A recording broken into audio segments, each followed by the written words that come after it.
Bismillahirrahmanirrahim. Assalamualaikum warahmatullahi wabarakatuh. Alhamdulillahi wa kafa. Wassalatu wassalamu ala rasulihil mustafa wa ala alihi wa sahbihi wa man iqtafa, amma ba'd. Kita panjatkan puja dan puji syukur kehadirat Allah tabaraka wa ta'ala. Pada kesempatan malam yang berbahagia kali ini, kita kembali diberi kekuatan, kesehatan, hidayah serta taufik dari Allah Jalla wa Ala, sehingga kita bisa kembali menghadiri pengajian rutin tafsir kita ini di Masjid Agung Darussalam Purbalingga. Kita berharap semoga Allah Tabaraka wa Ta'ala berkenan untuk melimpahkan kepada kita semuanya ilmu yang bermanfaat, sehingga bisa kita amalkan sebagai bekal untuk menghadap kepada Allah Jalla wa Ala. Amin ya rabbal alamin. Salat dan salam semoga senantiasa tercurahkan kepada junjungan kita Nabi besar Muhammad sallallahu alaihi wasallam, kepada para sahabatnya, keluarganya dan umatnya yang setia mengikuti tuntunannya hingga di akhir nanti. Jamaah sekalian kami hormati, sebelum kita memasuki materi hari ini, seperti biasa kita akan membaca surat yang akan kita pelajari, yaitu surat Alam Nashrah, sebelum kita mengawali kajian untuk mengulangi hafalan kita dan juga memperbaiki mungkin ada beberapa bacaan-bacaan yang belum atau kurang pas, sekaligus juga untuk mempelajari beberapa hukum tajwid yang ada di dalamnya.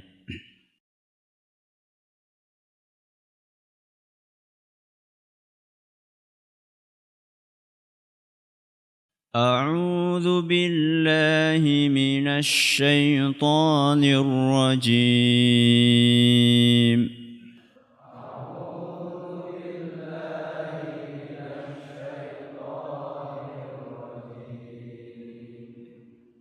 Bismillahirrahmanirrahim.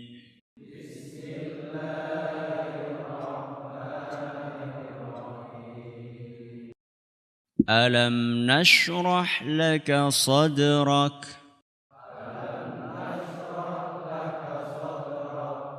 wa wada'na 'anka wizrak.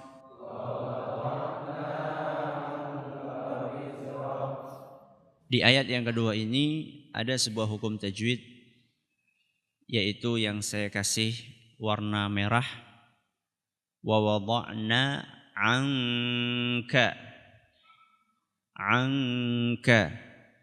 Ini dalam ilmu tajwid namanya ikhfa hakiki. Apa namanya? Ikhfa hakiki.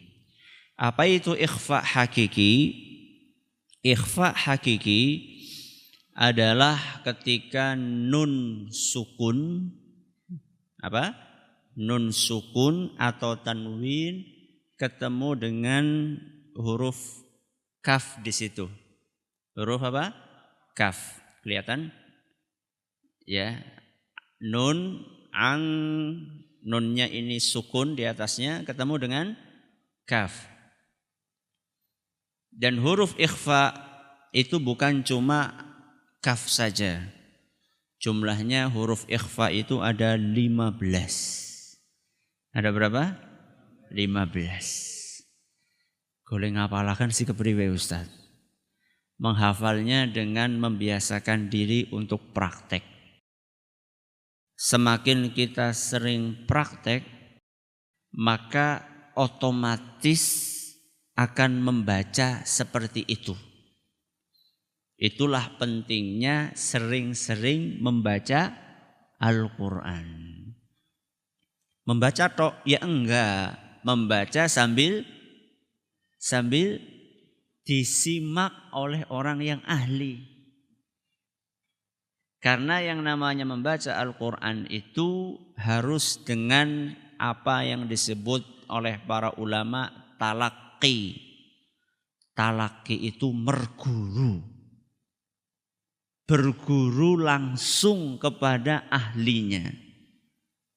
Tidak bisa sekedar baca.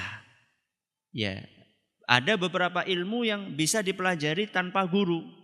Cuma sekedar baca buku. Kalau tajwid Al-Quran itu enggak bisa. Harus membaca di hadapan guru. Guru itu gunanya apa? Meluruskan yang belum lurus, membenarkan yang keliru. Kalau buku, bisa ngingatkan nggak ke bukunya? Nggak bisa ngomong bukunya. Kalau ngomong lari kita. Ya. Buku nggak bisa benarkan, makanya harus pakai guru. Guru apa? Guru ngaji. Guru yang menguasai ilmu-ilmu tajwid dan juga bacaan Al-Quran. Makanya banyak alhamdulillah sekarang peluang untuk belajar seperti itu. Tadi juga baru diumumkan setiap apa? Senin sore ya. Sementara baru untuk bapak-bapak, baru untuk pria. Ya, ada guru yang membenarkan belajar Al-Quran itu perlu pakai guru. Huruf ikhfa ada berapa tadi? 15. Apa saja huruf 15 itu? Pertama ta. Huruf apa? Ta. Terus sa. Ya, sudah berapa ini? 2. Terus setelah itu jim. Ya, berapa? 3. Dal. 4. Zal. 5. Terus za. Berapa ini? 6. Sin. 7. Shin. 8. Sod 9, terus dot 10. Kurang berapa berarti? 5. To 11, zo 12, fa 13, terus qaf 14 dan kaf 15. Ada berapa? 15 huruf. Yang kita baca di sini huruf yang keberapa? Yang ke-15. Sudah hafal? Oh, nembe sepisan Mas hafal Ustaz. Ya udah, itu bisa kira-kira itu. Sebenarnya yang paling mudah itu menghafalkan huruf-huruf yang idharnya, nanti akan kita pelajari idharnya, kemudian idghamnya. Selain itu maka ikhfa. Tapi pelan-pelan saja tidak apa-apa. Kalau kita perhatikan di dalam surat Alam Nashrah ini ada berapa ikhfa?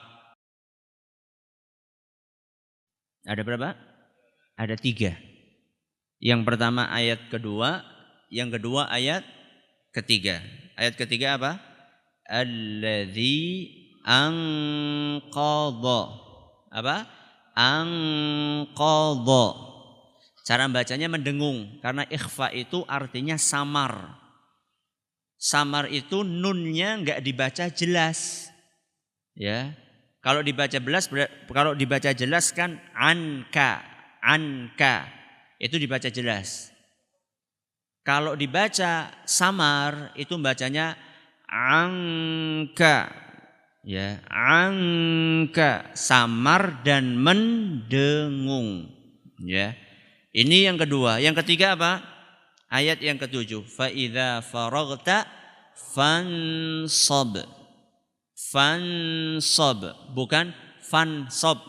Ya, bukan fansab, tapi fansab. Saya sering ditanya, Ustaz, yang namanya ikhfa itu 15 huruf itu cara baca nunnya sama Ustaz? Ya enggak. Level-level dengungannya dan samarnya itu berlevel-level. Contoh misalnya antara yang alladzi wa wada'na anka, antara angka sama yang fa idza faraghta fansab, beda samarnya. Kalau yang angka samarnya di tenggorokan. Ya. Wa wada'na angka. Ya. Kenapa bisa demikian? Karena ketemu sama huruf kaf dan kaf tempatnya di tenggorokan, menyesuaikan dengan huruf sesudahnya. Kalau yang fansab itu bukan fangsob, bukan. Karena huruf sod tempatnya di mulut bagian depan, maka dengungannya pun juga menyesuaikan di mulut bagian depan. Fansab. Kita ulangi dari awal. Alam nashrah laka sadrak.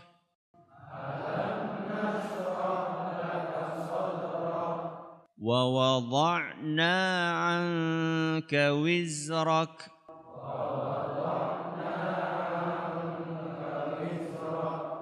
Alladhi anqadha dhahrak.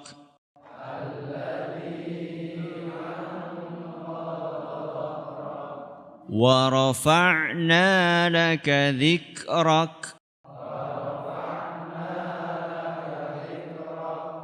Fa inna ma'al usri yusra.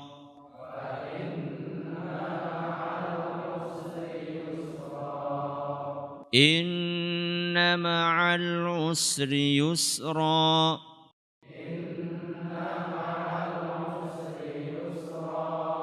Fa idza faraghta fansab.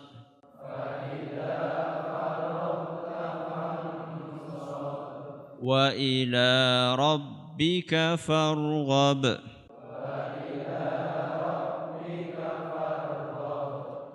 Para hadirin hadirat sekalian kami hormati dan juga segenap pendengar Radio Insani 102.2 FM di Purbalingga dan sekitarnya, para pendengar Radio Roja di Jakarta, di Bandung, di Lampung, di Berau, dimanapun Anda berada, para pendengar Radio Bas FM di Solotigo dan sekitarnya, radio kita di Cirebon dan sekitarnya, Radio Al-Hikmah di Banyuwangi dan sekitarnya, juga para pemirsa Yufi TV yang semoga senantiasa dirahmati oleh Allah Subhanahu wa Ta'ala. Setelah kita menyampaikan prolog tentang surat Alam Nashrah pada pertemuan yang lalu, kita akan memasuki beberapa poin pendahuluan sebagaimana biasanya yang erat kaitannya dengan surat yang akan kita pelajari. Seperti biasa kita awali dengan nama surat, setelah itu kita bahas tentang asbab nuzul, sebab diturunkannya surat ini, kemudian surat, keutamaan surat ini, lalu apakah makkiyah atau madaniyah, jumlah ayatnya, dan yang terakhir kandungan global dari surat yang mulia ini. Kita awali dengan nama surat Asy-Syarh atau surat Al-Insyirah. Ada beberapa nama yang disebutkan oleh para ulama untuk menamai surat ini. Ada 4 nama di hadapan saya. Yang pertama adalah nama yang paling masyhur di antara para ulama, dan inilah nama yang paling sering dipakai dalam kitab tafsir, yaitu surat Alam Nashrah. Surat apa? Alam Nashrah. Inilah yang paling masyhur ya di dalam kitab-kitab tafsir. Makanya kalau anak kita kadang-kadang kan ayo hafalannya surat Asy-Syarah. Apa ya Asy-Syarah? Kalau kita katakan surat Alam Nashrah langsung connect, ya, langsung nyambung. Enggak apa-apa, memang itu nama. Ya. Jadi jangan sampai salah kamu ngasih namanya Alam Nashrah. Bukan. Itu salah satu nama, justru nama ini yang lebih masyhur di dalam kitab-kitab tafsir. Sahih Bukhari juga pakai nama itu, Sunan Tirmidzi kitab hadis juga pakai nama itu. Ini nama yang pertama. Yang kedua adalah surat namanya Alam Nashrah Laka Sadrak. Ini langsung diambil satu ayat, ya, satu ayat semuanya dijadikan nama. Ini lebih gampang lagi. Surat Alam Nashrah Laka Sadrak. Beberapa mushaf Al-Quran di wilayah timur dunia pakai nama itu. Surat Alam Nashrah Laka Sadrak. Yang ketiga, ini nama yang pendek, yaitu surat Asy-Syarah. Surat Asy-Syarah. Asy-Syarah. Shin, Ra, Ha. Asy-Syarah. Kemudian yang keempat, ini yang paling banyak dipakai di Indonesia, surat Al-Insyirah. Surat Al-Insyirah. Pemakaian nama surat Al-Insyirah malah justru hanya ada di beberapa kitab tafsir saja. Justru mayoritas pakai Alam Nashrah. Ada berapa nama berarti? Ada 4. Yang pertama, surat Alam Nashrah. Yang kedua, Alam Nashrah Laka Sadrak. Yang ketiga, Asy-Syarah. Yang keempat, Al-Insyirah. Surat Al-Insyirah. Poin yang kedua adalah asbabun nuzul. Sebab diturunkannya surat mulia ini. Terus terang kami belum menemukan ada hadis sahih yang menjelaskan tentang sebab khusus diturunkannya surat ini. Ada kami buka-buka, kami temukan ada hadis tapi dhaif. Ada hadis tapi dhaif. Tidak apa-apa saya bawakan redaksi hadisnya untuk pengetahuan. Sehingga suatu saat misalnya kita baca hadis itu, kita tahu bahwa hadis itu dinilai dhaif oleh para ulama. Yaitu hadis yang dituturkan oleh seorang sahabat Nabi SAW yang bernama Anas ibnu Malik radhiyallahu anhu. Beliau berkata, "Kana Rasulullah sallallahu alaihi wasallam jalisan fanadhara ila juhrin bihiyali wajhihi." Pada suatu hari ketika Nabi sallallahu alaihi wasallam sedang duduk, tentunya beserta para sahabatnya, beliau melihat ada lubang, ya, entah itu lubang di tembok atau lubang di pohon, yang penting Nabi melihat ada lubang di hadapan beliau. Kemudian beliau sallallahu alaihi wasallam bersabda. Nabi SAW itu kebiasaan ketika melihat sesuatu dikaitkan dengan agama, fenomena yang sifatnya agama. Contoh misalnya, dan juga para ulama kita, para sahabat juga seperti itu. Contoh, ya, para ulama kita sebagian dari mereka kalau dulu bikin roti itu masih pakai bakar-bakaran. Kalau sekarang kan pakai oven. Kalau dulu masih pakai kayu bakar dimasukkan. Nah, sebagian ulama itu kalau lewat tukang bikin roti, ngelihat api, ingat apa? Neraka. Ingat neraka. Kalau kita lewat bakul roti, ingat ampun enak teman. Lapar gitu ya. Jadi Nabi SAW dan juga para sahabatnya, ya, itu kalau ngelihat sesuatu sering dikaitkan dengan akhirat. Nah sekarang apa hubungannya dengan lubang tadi? Beliau mengatakan ketika melihat ada lubang, beliau bersabda, "Lau kanatil usratu taji'u hatta tadkhula hadzal juhra." Seandainya ada sebuah kesulitan datang, kemudian masuk ke lubang itu, entah lubangnya kecil atau enggak, andaikan ada kesulitan masuk ke dalam lubang ini, laja'atil yusratu hatta tukhrijaha. Niscaya akan datang kemudahan untuk masuk ke lubang itu dan mengeluarkan kesulitan tadi dari lubang tersebut. Yang pertama masuk apa tadi? Kesulitan. Andaikan ada kesulitan datang, terus kesulitan itu masuk ke mana? Ke lubang.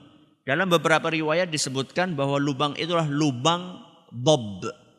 Binatang namanya dob. Dob itu apa ya? Bukan kadal. Mirip iguana, mirip iguana. Ya. Iguana itu ya kayak biawak tapi kecil, lebih kecil lagi. Ya mungkin sekitar seginian lah, ya, seginian. Terkenal yang namanya dob ini atau biawak dalam tanda kutip, ini kalau bikin lubang, itu bikin lubangnya sudah panjang terus berliku-liku. Dan dia selalu bikin lubang jebakan. Masuknya lewat sini, bikin lagi ke sana, bikin lagi ke sini, bikin lagi ke sini, bikin lagi ke sini. Supaya apa maksudnya? Supaya kalau ada ular yang akan memangsa dia, nanti ularnya tersesat. Ularnya tersesat. Dia larinya ke sana, ularnya ke sana. Andaikan ada sebuah kesulitan masuk ke lubang itu, berarti kan sulitnya semakin sulit. Ya. Sudah sulit masuk ke lubang yang sulit. Banyak sekali lubang-lubangnya. Kata Nabi SAW dalam hadis ini, la ja'atil yusratu hatta tukhrijaha. Niscaya akan datang kemudahan dan mengejar kesulitan itu sampai kesulitan itu dikeluarkan dari lubang tersebut. Kemudian Nabi SAW membaca firman Allah Subhanahu wa taala, fa inna ma'al usri yusro. Sesungguhnya setelah kesulitan akan ada kemudahan. Inna ma'al usri yusro. Sungguh setelah kesulitan akan ada kemudahan. Hadis ini diriwayatkan oleh Imam At-Tabarani dalam kitab Al-Mu'jamul Awsat. Hanya saja hadis ini dinilai dhaif oleh para ulama. Intinya kita belum menemukan hadis yang sahih tentang asbabun nuzul surat Al-Insyirah. Berikutnya keutamaan. Apakah ada keutamaan khusus dari surat Alam Nashrah ini? Jadi maaf saya sengaja ganti-ganti ya. Kadang surat apa? Alam Nashrah, kadang surat Al-Insyirah, kadang surat Asy-Syarah supaya apal ya, supaya enggak asing dengan nama itu. Sehingga enggak gampang nyalahkan. Ya, tukaran gara-gara cara ninyong surat Al-Insyirah, cara ninyong ora Asy-Syarah. Ribut gara-gara Al-Insyirah karo Asy-Syarah. Ini yang enggak benar, ini ribut dalam masalah-masalah yang sama-sama benar. Ya. Sudah. Keutamaan surat Al-Insyirah apa ada Ustaz? Secara khusus kami juga belum menemukan. Ya, secara khusus kami belum menemukan keutamaan surat ini kecuali surat yang pernah kita sebutkan tentang keutamaan surat-surat Al-Mufassal yang di dalamnya ada surat Al-Insyirah. Disebutkan dalam beberapa kitab tafsir seperti tafsir Al-Baydawi ada sebuah hadis khusus menyebutkan tentang keutamaan surat Al-Insyirah. Yaitu sebuah hadis yang berbunyi, man qara'a surata Alam Nashrah, barang siapa yang membaca surat Alam Nashrah, faka'annama ja'ani wa ana mughtammun fafarraja anni. Dalam hadis yang saya bacakan ini disebutkan bahwa Nabi SAW bersabda, barang siapa yang membaca surat Alam Nashrah seakan-akan dia mendatangiku, aku di sini siapa? Rasul, mendatangiku dalam keadaan sedang sedih, kemudian dia menghilangkan kesedihanku. Bagus enggak ini? Menghibur siapa? Rasulullah sallallahu alaihi wasallam. Cuman ada cumannya. Kata Imam Al-Munawi, salah seorang ulama hadis besar dalam mazhab Syafi'i, hadis ini palsu. Hadisnya apa? Palsu. Lah, wis seneng-seneng ceh. Gak usah khawatir. Panjenengan baca Alam Nashrah dapat pahala. Pahalanya berapa? 1 huruf 10. Berarti panjenengan membaca Alam Nashrah. Berapa pahalanya? Alam Nashrah 7 kali 10. Berapa berarti? 70 pahala. Cuma baca Alam Nashrah. Ya wis aku tak maca Alam Nashrah bae. Alam Nashrah alam ya urung rampung ya. Selesaikan Alam Nashrah laka sadrak. Berapa coba? Dihitung. Laka 9, sadrak berapa? Sadrak 4, 9 tambah 4 13. 13 kali 10 berapa? 130 pahala. Banyak enggak? Banyak. Ya. Baca 100 sekali baca alam nasyrah laka sadrak 130 pahala. Kalau satu surat Ustaz, berapa pahalanya? Hitung dewek. Hitung sendiri, ya. Hitung sendiri berapa itu pahalanya? Subhanallah.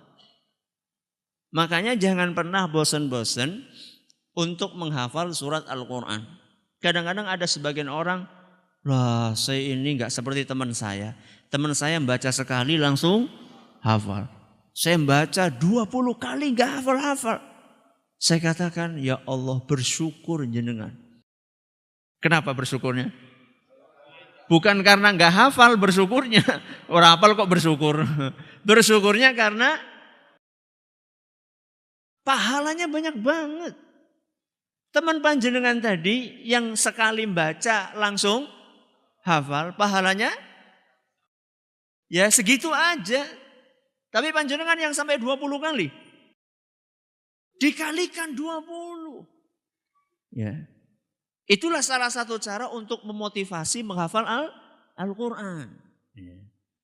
Maka monggo saya ajak diri saya pribadi dan jamaah sekalian. Mari kita terus berusaha menambah hafalan Al-Quran. Sudah.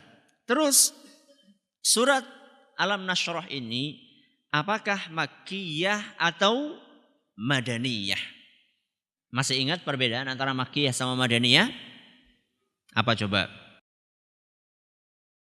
Makkiyah kok turun di Mekah?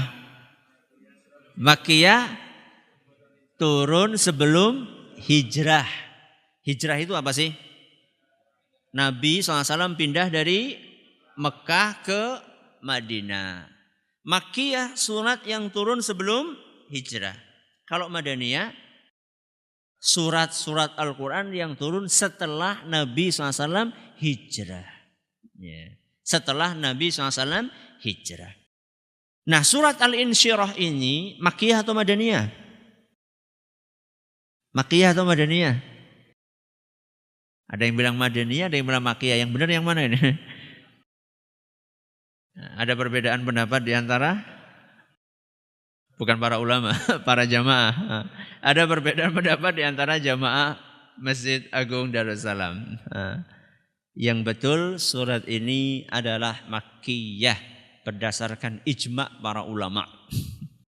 Tidak ada perbedaan pendapat di antara para ulama. Semuanya sepakat bahwa surat ini adalah surat Makkiyah. Ya. Kalau kita perhatikan isinya memang subhanallah seperti itu. Jadi isinya Nabi SAW itu banyak tertindas kapan? Di Mekah apa di Madinah? Di Mekah. Dan ini banyak hiburan-hiburan di dalam surat ini buat siapa? Rasulullah SAW. Fa inna ma'al usri yusra. Habis kesulitan akan ada kemudahan. Habis kesulitan akan ada kemudahan. Ya. Dan inilah hiburan dari Allah kepada nabinya. Dan saat itu memang Nabi SAW tertekan oleh intimidasi dari orang-orang musyrikin Quraisy.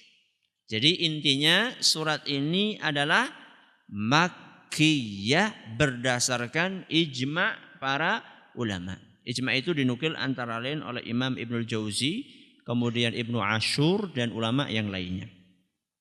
Jumlah ayat surat Alam Nasyrah ada berapa? Nah, lihat ke depan ya tahu.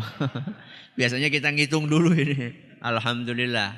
Jumlah ayatnya ada 8. Poin pembahasan terakhir kita adalah tafsir global alias kandungan dari surat Alam Nasyrah. Para ulama kita menjelaskan bahwa surat Al-Insyirah ini kandungan isinya secara garis besar ada 4. Ada berapa? Ada 4. Yang pertama, kita tidak akan jelaskan secara rinci karena sekarang kita baru membahas secara global. Nanti rinciannya mulai pertemuan yang akan datang satu persatu ayatnya. Sekarang kita pengen tahu globalnya isi Alam Nasyrah itu apa? Yang pertama, kata para ulama, penyebutan beberapa nikmat Allah kepada Rasulullah SAW.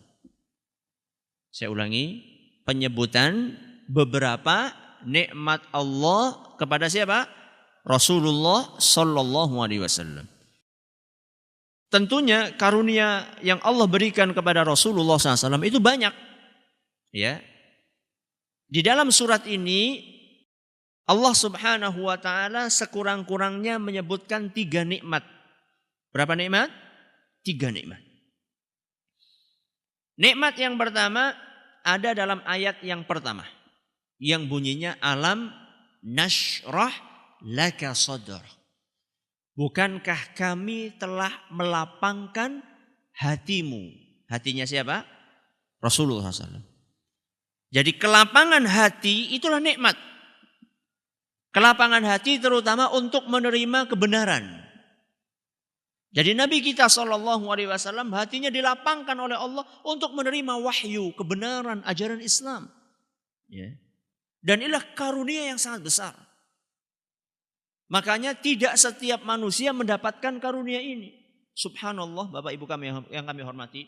Kalau panjenengan punya kepedulian, ya, punya kepedulian kepada teman, kepada tetangga, kepada dan seterusnya. Itu ketika kita berdakwah, macam-macam manusia yang kita dakwai. Ada orang yang diomong sekali langsung nerima. Ada yang diomongi sampai berkali-kali enggak nerima. Contoh paling gampang.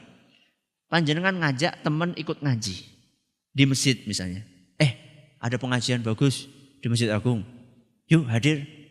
Ada yang begitu diajak sekali langsung ikut. Pertemuan berikutnya dia nggak usah diajak lagi, sudah tahu jalan. Ya, sudah tahu jalan. Ada orang yang panjenengan ajak berkali-kali. 10 kali jenengan ajak. Setelah 10 kali baru dia mau berangkat. Itu pun karena orang kepenak. Loh nyung wis ping 10. Mungkin dia ngitung juga mungkin ya. Sudah 10 kali. Akhirnya ya wis lah, orang apa-apa mangkat. Itu pun berangkat sekali, besoknya enggak mau berangkat lagi. Subhanallah. Kelapangan hati untuk menerima kebenaran itulah karunia. Makanya kalau panjenengan tipenya orang yang gampang diomongi, maka itu adalah karunia dari Allah. Tapi kalau panjenengan tipenya orang nuwun sewu yang keras kepala. Ya memang semua kepala kita keras. Betul. Akan tapi maksud saya itu bukan batok kepala, tapi keras, sulit diomongi. Itu berarti panjenengan belum mendapatkan karunia dari Allah, kelapangan hati. Makanya nikmat yang pertama yang Allah sebutkan di sini alam nashrah laka sadrak. Sungguh kami telah melapangkan hatimu, berarti kelapangan hati. Nikmat yang kedua yang Allah sebutkan dalam surat ini adalah ada dalam ayat yang kedua dan yang ketiga. Apa bunyinya? Wa wada'na anka wizrak. Apa itu?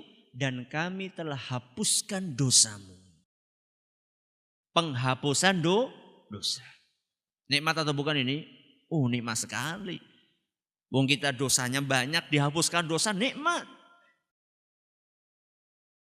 Kenapa dosa itu? Ayat yang ketiga menjelaskan. Alladzi anqadha dhahrak. Yang dosa itu telah membebani punggungmu. Jadi dosa itu membuat kita terbebani. Kalau kita beriman kepada Allah, masih punya keimanan, ketika kita melakukan dosa, maka ada perasaan gelisah di hati. Merasa enggak enak. Itu berarti kita masih punya keimanan. Tapi kalau kita melakukan dosa, kok adem ayem saja. Antara melakukan dosa dengan tidak sama saja, itu na'udzubillahi min dzalik pertanda bahwa iman kita sedang lemah sekali. Kalau boleh saya kasih perumpamaan kaca. Apa? Kaca.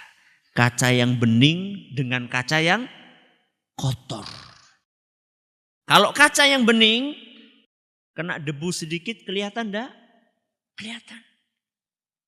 Tapi kalau kaca yang sudah 10 tahun nggak dibersihkan, kalau kena debu gimana? Ya wis pancen isine debu tok. Itulah kira-kira perumpamaannya. Makanya di dalam ayat ini Allah Subhanahu wa taala menggambarkan bahwa dosa itu angqadha dhahrak, membebani punggungmu. Jadi orang itu seharusnya ketika melakukan dosa dia merasa gelisah, merasa resah. Kalau setelah melakukan dosa kok biasa saja, oh bahaya itu, hati-hati. Ya, setelah melakukan dosa kok biasa saja, hati-hati. Itu menunjukkan iman kita sedang ngedrop. Nikmat yang kedua. Apa nikmat yang kedua? Penghapusan dosa. Nikmat yang ketiga yang ingin Allah ingatkan kepada Nabi kita sallallahu alaihi wasallam, wa rafa'na laka dzikrak. Dan kami angkat kedudukanmu. Berarti nikmat yang ketiga, kedudukan Nabi SAW yang tinggi. Makanya kalau kita perhatikan subhanallah, setiap tersebut nama Allah sering sekali disebutkan nama Nabi SAW bersamaannya. Contoh ketika adzan. Asyhadu an la ilaha illallah. Terus asyhadu anna Muhammadar Rasulullah. Habis nyebutkan nama Allah, nyebutkan nama Rasul SAW. Orang masuk Islam, syahadatnya berapa? 2. Asyhadu an la ilaha illallah, asyhadu anna Muhammadar Rasulullah. Jadi nama Nabi SAW itu tinggi. Bukan hanya tinggi secara tulisan dan lisan, juga tinggi di dalam hati kita. Makanya tidak ada manusia di muka bumi ini yang kehormatannya dihargai oleh miliaran manusia dari dulu sampai sekarang seperti Nabi kita SAW, gak ada. Walaupun di negeri kita banyak pahlawan, ya, dan pahlawan itu berjasa, akan tetapi Nabi kita sallallahu alaihi wasallam nama beliau langgeng. Bahkan sebelum beliau datang sampai wallahu alam, sampai hari kiamat mungkin. Sudah berapa nikmat ini? 3 nikmat. Ini adalah poin yang pertama. Kandungan global yang pertama dari surat Al-Nashrah adalah penyebutan nikmat Allah kepada Rasulullah sallallahu alaihi wasallam. Ini ada dalam ayat 1 sampai ayat 4. Kandungan yang kedua, janji Allah. Janji Allah. Untuk Rasulullah sallallahu alaihi wasallam guna mengangkat cobaan dari beliau. Guna mengangkat cobaan dari beliau. Jadi Allah berjanji bahwa Rasulullah SAW diuji, akan ditimpa ujian dan cobaan, tapi cobaan itu akan diangkat sama Allah. Ini dalam ayat yang keberapa? Ke-5 dan ayat ke-6. Apa bunyinya? Fa inna ma'al usri yusra. Inna ma'al usri yusra. Jadi Nabi SAW dijanjikan oleh Allah Subhanahu wa taala, enggak perlu khawatir wahai Muhammad. Sekarang ujianmu berat, akan tetapi tunggu. Ya, akan tetapi tunggu bahwa setelah ujian yang berat ini akan ada kemudahan. Makanya ketika Nabi SAW masih di Mekah ditindas oleh orang-orang Mekah. Sampai banyak di antara sahabat Nabi SAW yang meninggal dunia. Tapi setelah itu bertahan, dakwah semakin berkembang sampai datang peristiwa penaklukan kota Mekah. Idza jaa nasrullahi wal fath. Apabila telah datang pertolongan Allah dan penaklukan kota Mekah, Nabi SAW bisa menguasai kota Mekah. Padahal dulu beliau ditindas dan diusir. Ini adalah yang kedua. Yang ketiga, di antara kandungan global surat ini adalah perintah untuk istiqamah. Perintah untuk istiqamah. Kira-kira dalam ayat yang keberapa? Ayat yang ke-7. Apa bunyinya? Fa idza faraghta fansab. Kalau sudah selesai melakukan ketaatan, lanjutkan ketaatan yang lainnya. Dan ini sudah kita bahas pada pertemuan yang lalu. Sudah kita bahas. Sudah praktek belum? Sudah praktek? Sampun? Ya, tadi pagi setelah bangun tidur langsung doa. Terus? Oh iya betul, kamar mandi. Terus? Wudu. Terus? Sholat. Alhamdulillah. Sudah praktek berarti. Ya, habis sholat?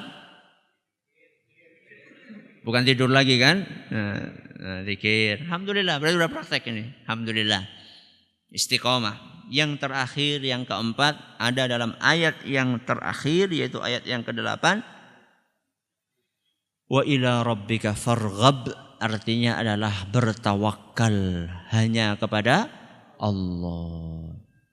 Wa ila rabbika farghab, artinya hanya kepada Allah engkau berharap. Jadi kalau mengharapkan apa-apa, berharaplah kepada siapa?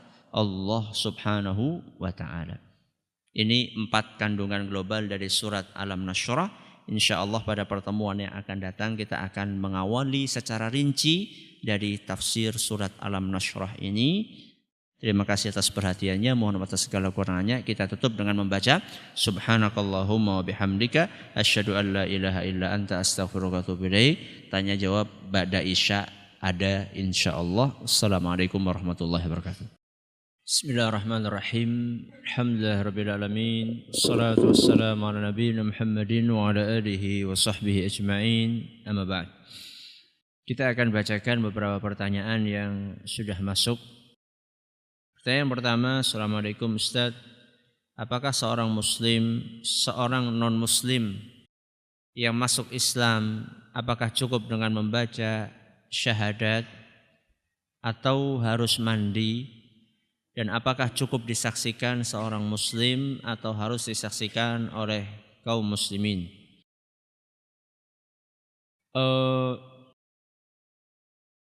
Akan lebih sempurna ketika orang masuk Islam diiringi dengan mandi besar. Jadi mandi betul-betul, bukan hanya sekedar mandi biasa, tapi dari ujung rambut sampai ujung kuku.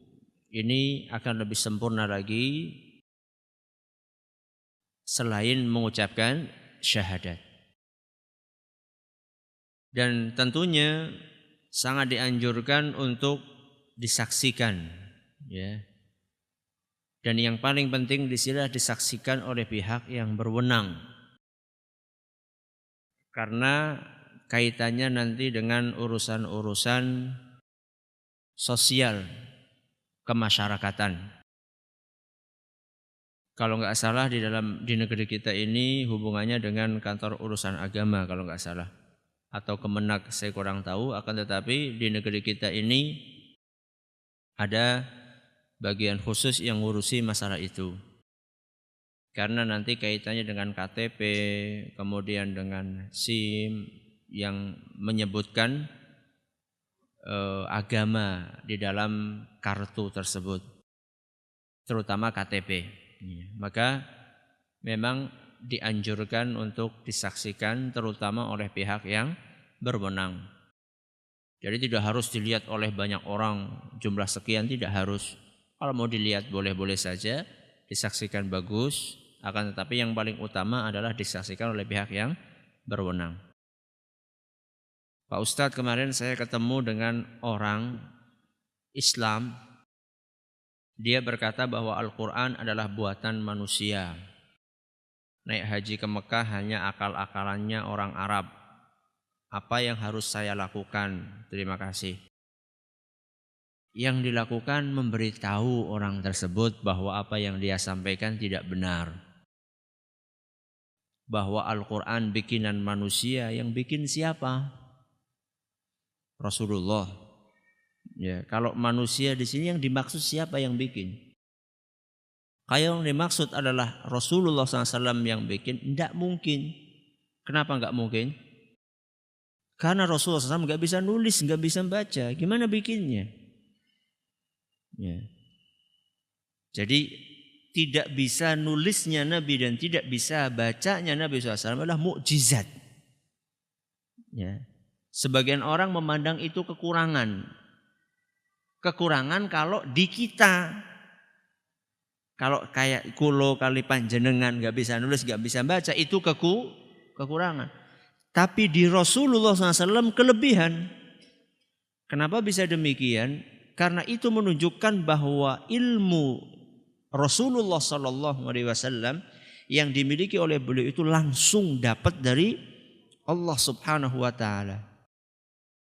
Kalau kita ilmunya harus pakai perantara buku, perantara pulpen, perantara kertas. Ya. Selain ketidakbisaan Nabi SAW menulis dan membaca, itu menunjukkan bahwa itu kelebihan beliau. Juga itu menunjukkan bahwa Al-Quran yang beliau bawa itu adalah betul-betul dari Allah, bukan bikinan manusia. Dan bahkan di dalam Al-Quran sendiri Allah Subhanahu wa Ta'ala menantang seluruh manusia untuk bikin kitab yang sama. Dan gak akan bisa. Tidak akan bisa. Artinya apa? Artinya bahwa Al-Quran itu adalah bukan bikinan manusia. Orang satu dunia mengerjakan proyek untuk bikin kitab yang kayak Al-Quran. Tidak akan bisa. Karena memang Al-Quran itu adalah miliknya atau firmannya siapa? Allah Subhanahu wa Ta'ala.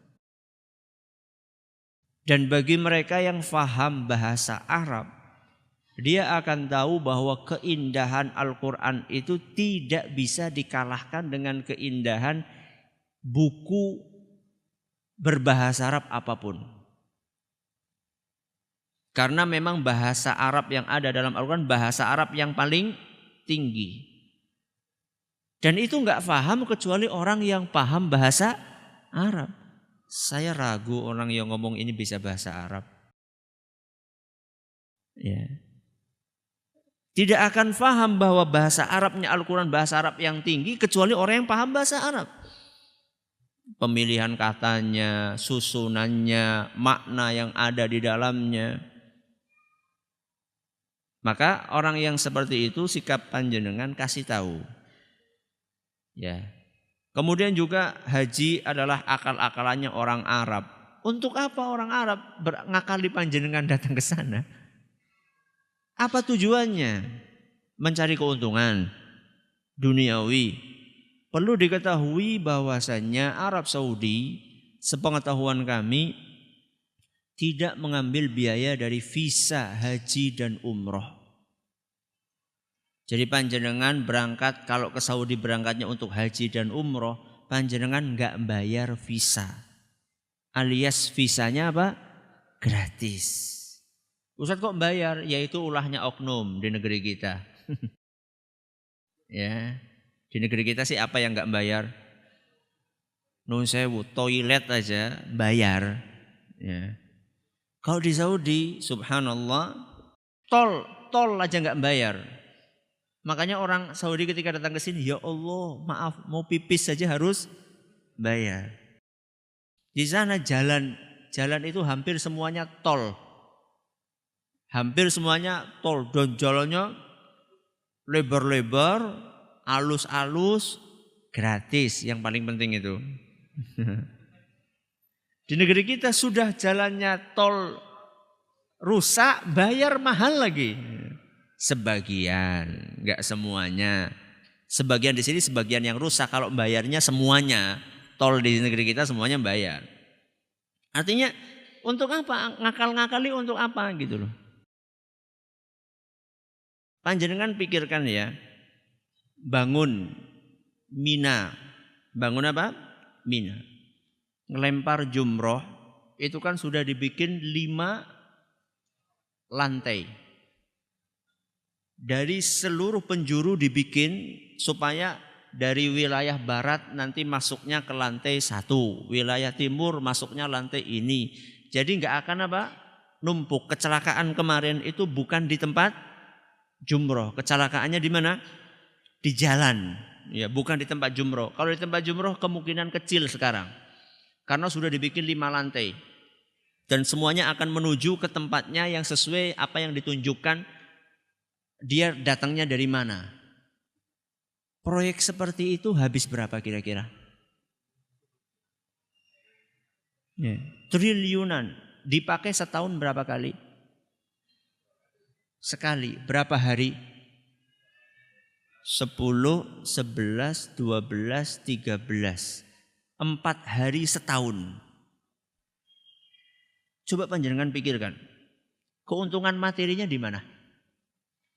Bikin proyek triliunan cuma dipakai setahun 4 kali. Tenda yang dipakai untuk jamaah haji di mana? Di Mina. Tenda anti bakar. Anti bakar. Lengkap dengan AC. Dipakai setahun sekali. Untungnya di mana? Monorel antara Mina, Arafah, Muzdalifah dipakai setahun sekali. Untungnya di mana? Ya. Jadi kita ketika mendengar orang ngomong kayak gini, kita jangan telan apa? Mentah-mentah nun sewu. Kita ini dikaruniai Allah apa? Akal. Akal ini salah satu gunanya untuk mikir. Masa sih kayak gitu akal-akalannya untungnya di mana? Ya. Walaupun kita tidak menafikan bahwa tetap ada pemasukan itu betul, ada hotel, ada makanan, itu mesti. Akan tetapi pemerintah Arab Saudi itu keuntungan terbesarnya bukan di situ. Di mana? Tambang. Minyak terutama. Ya. Dan itu yang digali di Saudi sekarang baru sekian persen. Mereka masih punya tempat namanya Ar-Rubu'ul Khali. Padang pasir yang luas sekali. Itu isinya minyak tok. Belum diutak-utik sekarang ini belum. Jadi yang sekarang disedot itu baru nggak tahu berapa persennya. Jadi penghasilan terbesarnya bukan dari, nggak kayak kita kan pariwisata digenjot supaya semaksimal mungkin ngundang. Setahu saya Saudi itu jarang promosi. Gak ada visit Saudi, saya belum pernah dengar. Kok pada datang Ustadz? Mungkin itu salah satu berkah dari doanya Nabi Ibrahim. Berkah dari doanya Nabi Ibrahim. Ketika beliau setelah selesai membangun Ka'bah dengan Nabi Ismail, beliau berdoa kepada Allah Subhanahu wa taala, waj'al af'idatan minan nasi tahwi ilaihim. Yang artinya, ya Allah, jadikanlah hati sebagian manusia kangen pengen datang ke negeri ini, yaitu negeri apa? Mekah. Mungkin itu salah satu berkahnya doanya Nabi Ibrahim. Nabi Ibrahim berdoa, ya Allah, jadikanlah hatinya orang-orang, dan beliau mengatakan af'idatan minan nasi, hati sebagian manusia. Andaikan Nabi Ibrahim doanya af'idatan nas, hati seluruh manusia, itu Nabi Ibrahim cuma mendoakan sebagian manusia.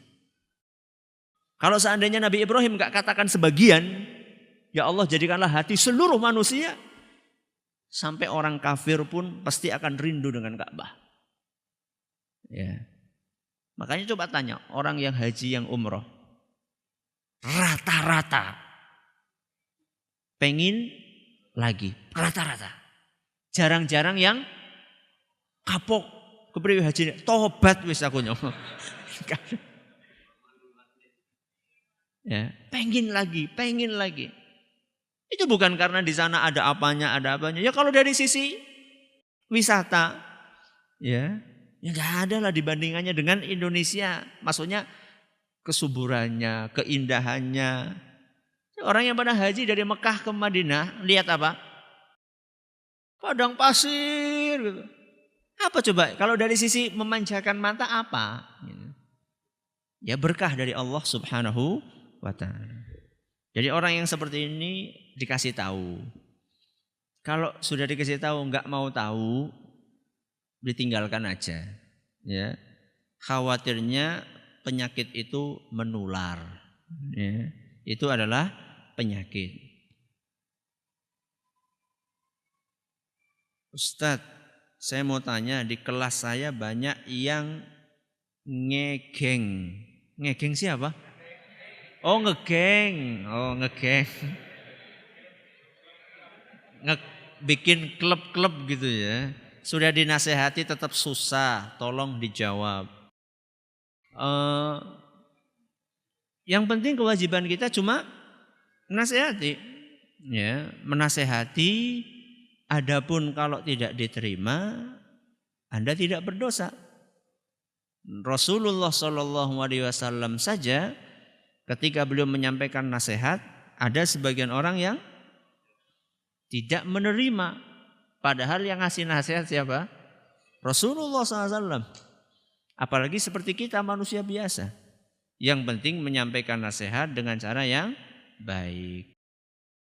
Ustadz, bagaimana hukumnya orang laki-laki yang sholatnya tidak berjamaah di masjid terdekat dari rumahnya karena merasa tidak sreg. Terus tidak berjamaah atau kemudian berjamaah di masjid lain. Ini enggak dijelaskan di sini. Kemudian tidak sregnya karena apa? Ya, tidak sregnya karena apa? Mungkin kalau tidak sregnya karena sesuatu yang syar'i, imamnya bacaannya enggak benar.